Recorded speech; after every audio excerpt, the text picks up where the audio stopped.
నమస్కారం. ఈరోజు ఒక స్వీట్ రెసిపీతో మీ ముందుకి వచ్చాను. పాకం గారెలు, గోదావరి స్పెషల్ స్వీట్. ప్రతి పండక్కి ఖచ్చితంగా చేసే స్వీట్ అండి ఇది. తయారు చేసే విధానం చాలా ఈజీ, చాలా టేస్టీగా ఉంటుంది. తయారు చేసే విధానం చూసేద్దాము. ఓవర్ నైట్ మినపప్పును నానబెట్టుకోవాలి. ఈ మినపప్పును మెత్తగా మిక్సీ పట్టుకోవాలి. మిక్సీ చాలా మెత్తగా మృదువుగా ఉండాలి పిండి. ఆ విధంగా పట్టుకోవాలి. ఈ పట్టుకున్న పిండిలో చిటికెడు సాల్ట్ వేసుకొని 7-8 నిమిషాల పాటు పిండి గుల్లగా అయ్యేటట్టు కలుపుకోవాలి. ఈ కలిపే విధానంలోనే ఉంటుంది. సో ఖచ్చితంగా 7-8 నిమిషాలు కలుపుకోవాలి. కలిపి పక్కకు పెట్టుకొని పాకంకి ఒక గిన్నె పెట్టుకొని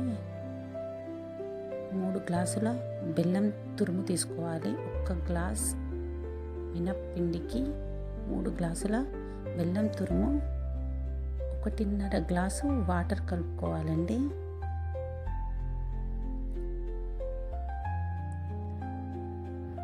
నాలుగైదు నిమిషాల పాటు అలా పొంగు రానిచ్చి కొంచెం ఇలాచీ పొడి వేసి పాకాన్ని పక్కకు పెట్టేసుకోవాలి.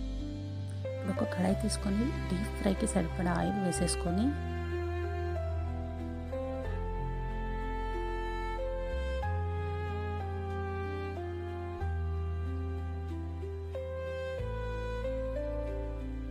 కడాయి వేరెక్కగానే గారెలు వేసేసుకోవాలండి.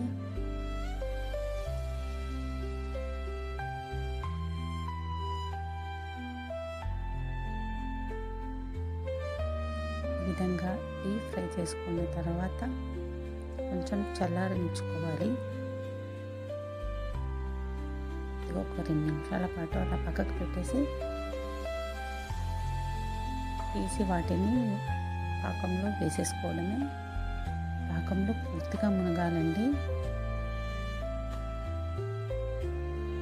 గారెకు పాకం మొత్తం పట్టేటట్టు చూసుకోవాలి. ఈ విధంగా పాకంలో గారెలు వేసి కొంచెం సేపటి వరకు దీన్ని పక్కకు పెట్టేసేయాలండి. పాకం మొత్తం గారె పీల్ చేసుకోవాలి. ఒకసారి మీరు ఖచ్చితంగా ట్రై చేసి చూడండి. ఇది చాలా ఈజీ అండ్ చాలా రుచిగా ఉంటుంది. నేను చేసే వంటలు మీకు నచ్చినట్లయితే please subscribe to my channel. Thank you for watching.